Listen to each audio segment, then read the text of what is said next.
Clip number 1469۔ اس clip میں آپ قرآن پاک کی سورہ محمد کی آیت نمبر 10 سے 12 تک کی تلاوت، ترجمہ اور تفسیر قرآن صراط الجنان سماعت فرمائیں گے۔ بسم اللہ الرحمن الرحیم۔ ترجمہ، اللہ کے نام سے شروع جو نہایت مہربان رحمت والا ہے۔ افلم يسيروا في الارض فينظروا كيف كان عاقبة الذين من قبلهم دمر الله عليهم وللكافرين أمثالها ذلك بأن الله مولى الذين آمنوا وأن الكافرين لا مولى لهم۔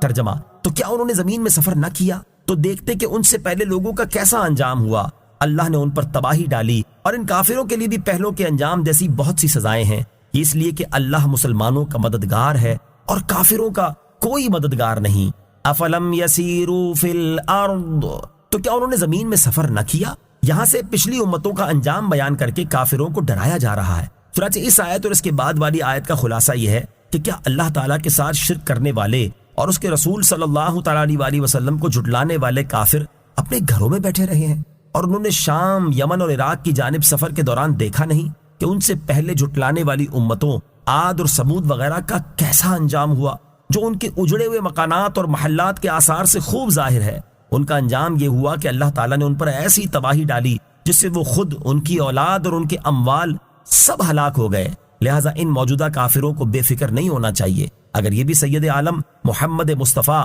صلی اللہ تعالیٰ علیہ وآلہ وسلم پر ایمان نہ لائیں گے تو ان کے لیے پہلے کافروں جیسی بہت سی سزائیں اور تباہیاں ہیں، اور یہ مسلمانوں کی مدد ہونا اور کافروں پر قہر ہونا اس لیے ہے کہ اللہ تعالیٰ مسلمانوں کا مددگار ہے اور کافروں کا کوئی مددگار نہیں، کیونکہ کافروں نے ان بتوں کی پوجا کی جو بے جان ہیں، نہ نفع پہنچا سکتے ہیں نہ نقصان، اس لیے ان کا کوئی مددگار نہیں۔ ان اللہ يدخل الذین آمنوا وعملوا الصالحات جنات تجری من تحتها الانہار والذین کفروا یتمتعون ویأکلون کما تأکل الانعام والنار مثوی لہم۔ ترجمہ، بے شک اللہ ایمان لانے والوں اور اچھے اعمال کرنے والوں کو ان باغوں میں داخل فرمائے گا جن کے نیچے نہریں رواں ہیں، اور کافر فائدہ اٹھا رہے ہیں اور ایسے کھاتے ہیں جیسے جانور کھاتے ہیں، اور آگ ان کا ٹھکانہ ہے۔ ان اللہ یدخل،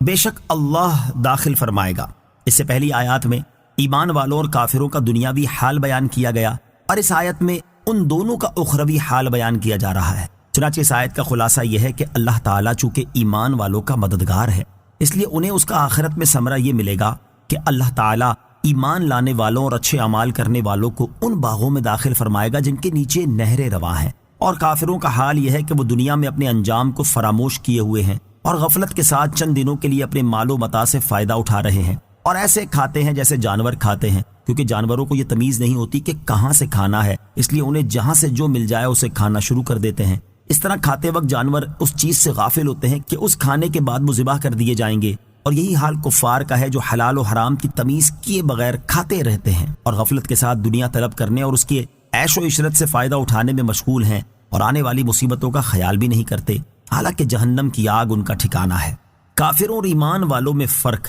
علامہ اسماعیل حقی رحمۃ اللہ تعالی علیہ فرماتے ہیں، اس کا حاصل یہ ہے کہ کافر صرف اپنے پیٹ اور شرمگاہ کی شہوت کو پورا کرنے میں لگے رہتے ہیں اور آخرت کی جانب کوئی توجہ نہیں کرتے، تو انہوں نے اپنے دنوں کو کفر اور گناہوں میں ضائع کر دیا اور دنیا میں جانوروں کی طرح کھاتے پیتے رہے، جبکہ ایمان والے اللہ تعالیٰ کی اطاعت و فرما برداری کرتے ہیں، ریاضت اور مجاہدے کرنے میں مشغول رہتے ہیں، اسی لیے اللہ تعالیٰ نے انہیں عالی شان جنتیں عطا فرما کر ان پر احسان فرمایا، اور یہیں سے سید المرسلین صلی اللہ تعالیٰ علیہ وآلہ وسلم کے اس فرمان دنیا مومن کا قید خانہ اور کافر کی جنت ہے کا راز ظاہر ہوا کہ مومن اس چیز کو پہچانتا ہے کہ دنیا قید خانہ ہے اور اس کی نعمتیں ظاہر ہونے والی ہیں، اس لیے وہ اپنے نفس کو اللہ تعالیٰ کی اطاعت کا پابند بنا دیتا ہے، جس کے نتیجے میں اسے اللہ تعالیٰ کی طرف سے جنت اور اس کی ہمیشہ باقی رہنے والی نعمتیں نصیب ہوتی ہیں، اور کافر چونکہ آخرت کا منکر ہے اس لیے وہ دنیا میں لذتوں اور عیش و عشرت میں مشغول ہوا تو اس کے لیے آخرت میں جہنم کی قید اور زقوم کھانے کے سوا کچھ باقی نہ بچا۔ افسوس،